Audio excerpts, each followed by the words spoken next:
In 1989, Judge Gerald T. Wetherington of Miami, Florida, noticed an alarming increase in the number of crack cocaine users among those convicted of crimes in the area. These nonviolent offenders, whom the judge had seen and convicted multiple times, were committing crimes in order to support their drug addiction. Along with a few colleagues, Judge Wetherington established the first drug court in the United States in order to help drug-addicted convicts receive treatment and prevent perpetual incarceration. Within 10 years, there were nearly 500 drug courts across the nation, and by 2005, that number more than doubled. Today, there are drug courts in all 50 states, one such existing right here in Lancaster, Pennsylvania. Judge David L. Ashworth has been a judge in Lancaster County since the year 2000. Presiding over civil, criminal, and juvenile courts, Judge Ashworth was also appointed as Lancaster County DrugCourts judge during its advent in 2005. Like any other community, there is a certain segment of the population who commit crimes who do so because of their drug addiction. And if all you do is warehouse people for relatively minor crimes, put them in jail, and have them get out without addressing the underlying issues, you're destined to have the same thing repeat time and time again, like a revolving door.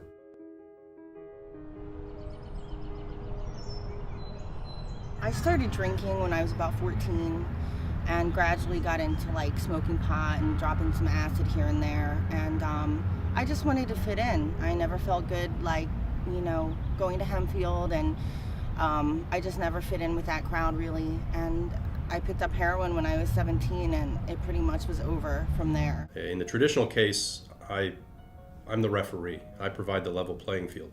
In drug court, I become actively involved as a member of the drug court team, but I become actively involved in a participant's involvement in the drug court program.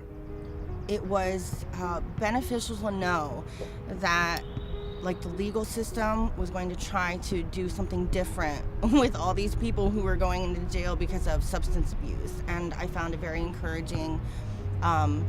Just again, the legal accountability was helpful, and the help that was available.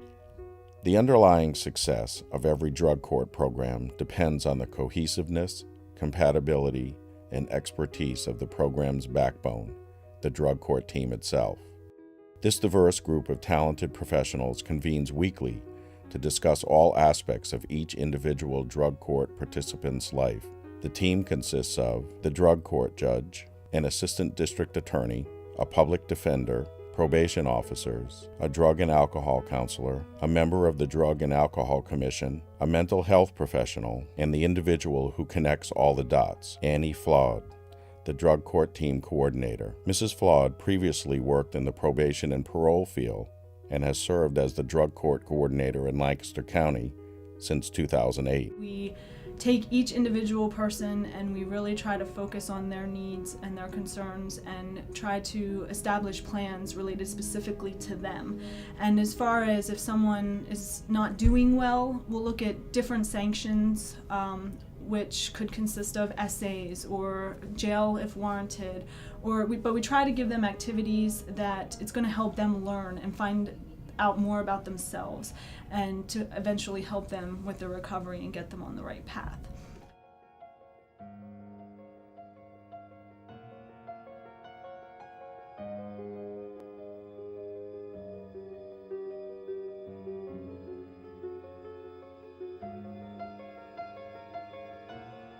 Judge, it's funny, I think when I phased up to my second phase, he comes down off the podium, they give these little gifts, if you will, as motivators to continue your progress. And he came down off the podium, and I just went to hug him like a natural response. And he hugged me, and we have a great relationship today. He was different. It was a very different experience, and a very positive experience in my life. Drug court is not an easy way out. It's not a warm, fuzzy type program. Right. It's a program that holds people responsible for their actions in a very strict way, but we do so not just with the negative type of things like putting people in jail, we are very actively involved in helping them help themselves with their addiction. I hated having a curfew because growing up, I didn't abide by a curfew with my parents. I didn't like being told I had to be in by a certain time. Having to ask to go out of town, having to ask to go overnight. And again, just the rigid nature of the program, all the appointments, and you can't be late. The mandated counseling. I mean, it's a rigorous program, and you have to be really committed if you expect to be successful. And that was the hardest thing, because addicts are not committed to anything. We're not accountable, we're not responsible, we don't like being told what to do. And I think that was the hardest part. Well, it is a constant struggle working with this population. We commit a lot of time and a lot of effort, and not everyone does come out successfully, and that can be very, very frustrating at times. People who come into our program, if they're serious about their recovery, we provide them help.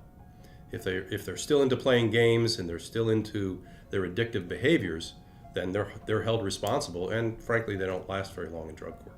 It's really up to the individual what they want to put into the program. They will get back out. Basically, and most importantly, somebody has to want to get clean and sober, or it doesn't work. So they submit an application, the application is reviewed. If the offenses, the criminal charges, qualify for drug court, and they meet other requirements, they are then allowed to come into the program voluntarily. After they come into the program, however, their continued participation, while it's voluntary, they have to comply with all of the strict requirements, or by their actions, they choose to withdraw themselves from the program. As of right now, on average, we have been having 10 graduates a year. And if you look at the cost of incarceration, typically in Lancaster County, it's about $30 to $40 a day for someone to be incarcerated. On average, the average inmate, it costs about $13,000 a year for someone to be incarcerated. Whereas if you're looking at someone who's in the community and participating in treatment, it's an average of $3,000 a year. So if you take our 10 graduates per year and you figure that could cost, if they were all incarcerated, a total of $130,000 a year. With treatment, it's only $30,000 a year. Therefore, we're saving $100,000 for our 10 graduates every year, which is ultimately taxpayer money. When I got clean, I continued to do administrative work, and about a year and a half ago, I started working part-time at one of the halfway houses I had been through several times. And when I lost my full-time job at the beginning of the year, I decided to go back to school. I want to be an addictions counselor, so that's what I'm working on right now. And I'm in the midst of interviewing, and I'm hoping to hear back about a position at a rehab full-time as a counselor assistant. And I just want to be able to give back. I was seeing many people time and time again for relatively minor offenses who obviously had drug and alcohol issues, and I just thought that there had to be a better way of dealing with it. We have an alumni group who is supporting each other and other addicts in the community, as well as those in the drug court program, the current participants. People are reuniting with their families.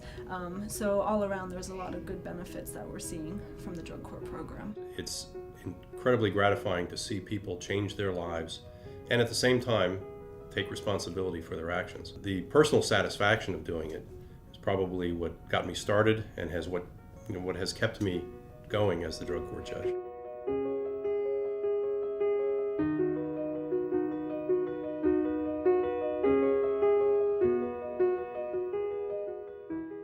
I just hope that the program can continue to grow and to continue to help addicts who are suffering. I think it would eliminate the overcrowding in the prison, which is right over here next door, because a lot of the crimes that are committed are directly related to substance abuse, alcoholism, and if we can just continue to hit that core issue and treat people for their addictions, I think we would take out a lot of the crime that goes on. And I just hope that drug court can continue to reach other people, reach the sick and suffering that are out on the street, and that think that that's the only way they have to live.